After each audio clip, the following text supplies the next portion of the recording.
Hello back again. So, meditation, I said.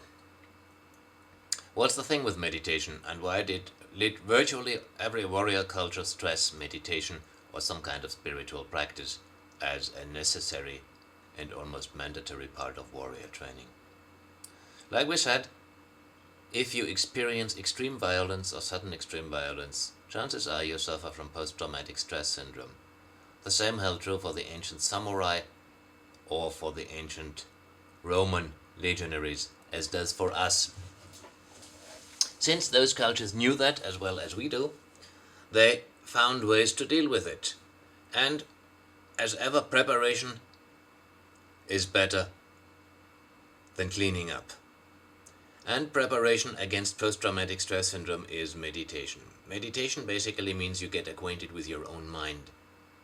And as I already said, there are many parallels between pole standing practice and meditation. In some arts it is even called pole standing meditation, because you can combine the two. In pole standing practice, you basically stand still and only observe the natural movement and tingling occurring in your body, the natural adjustments. Sooner or later, they will cease away and you will move only on intent.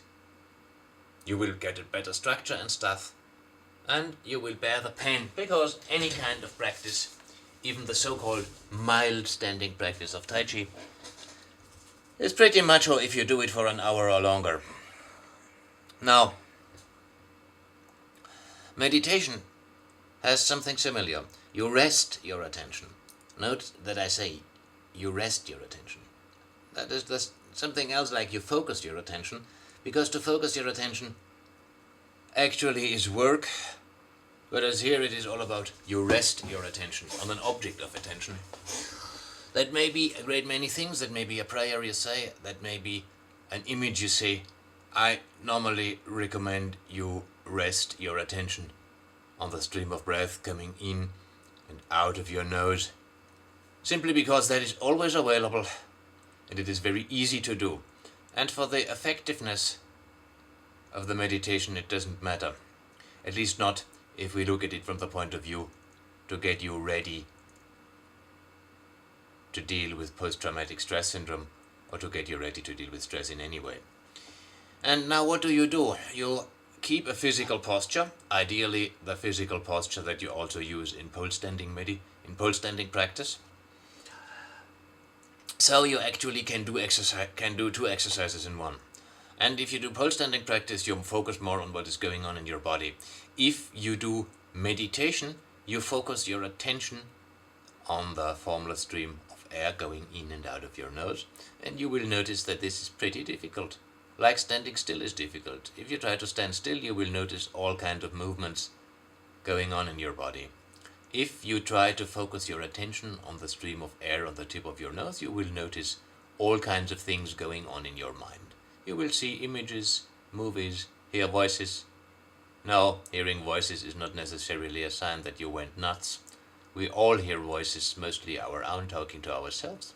But sometimes when memorizing our mothers, fathers, friends, we hear their voices. We have feelings. All kinds of stuff is going on inside our mind. And the point about meditation is we don't suppress it and we don't express it. So, for the set time of the meditation, we just focus and refocus our energy. We will more or less very often find ourselves drifting away from that. That's just how it is, and we just return our attention again and again and again. Being martial artists, we are used to, quote, boring repetitions, unquote. So if you are a martial artist, that should not be too scary. And the benefit of this is, question mark? The benefit of this is you learn to rest your attention on an object of your choice and to let anything else go past. If you do that, sooner or later, your mind relaxes, becomes peaceful. And you can watch the tendencies go through your mind without having to act on them. and without having to suppress them. Now, if you had experienced severe sudden violence and the post-traumatic stress symptoms come up, you are equipped. Like pole standing practice allows you to take hits, meditation allows you to take internal hits you give to yourselves. The stress comes up and you do not have to fight and suppress it, and you do not have to express it. Two short examples. If you fight and suppress it, you will either cramp up bodily more and more and will develop a psychosomatic symptom. In other words, your health will deteriorate. Or you will use drugs and alcohol, which is also lousy for your health. Or if you express it, it may well be that you suddenly end up screaming, yelling at your family, at your loved ones, and perhaps even beating your loved ones.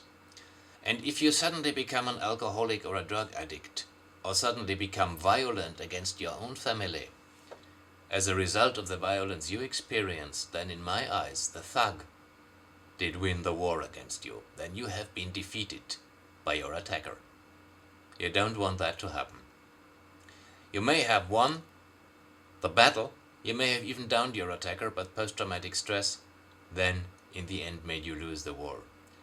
Now, if you have solid meditation practice, you can observe that thing coming, that stress, that black cloud, but since you have trained your discipline, you maintain your posture, your inner composure, which basically means you remain physically relaxed and focus your attention on the object that you are used to. That is simple but not easy. Therefore, it requires practice. Like martial arts techniques, the really good techniques are simple. Extremely so. That does not mean it is easy to learn them, and it does not mean that it is easy to apply them, as any martial artist can tell you who perhaps tried a certain move for weeks, months, and sometimes even years. And that's the thing about meditation. You have to practice it. And if you have solid practice in meditation, if stress comes along, you can let it pass without letting it affect you. And if it passes several times without having an effect on you, it will go away sooner or later. And that is what samurai knew and what other warrior cultures knew. If you have some practice to relax your mind, you can actually treat stress pretty much like a physical unbalance. And if you have good physical roots, then physical unbalance does not throw you over, does not throw you down, you stand it. And so is the other thing. This has nothing to do with the machismo, I put it down, I suppress it. Quite the contrary, like we said, suppressing stress is no good.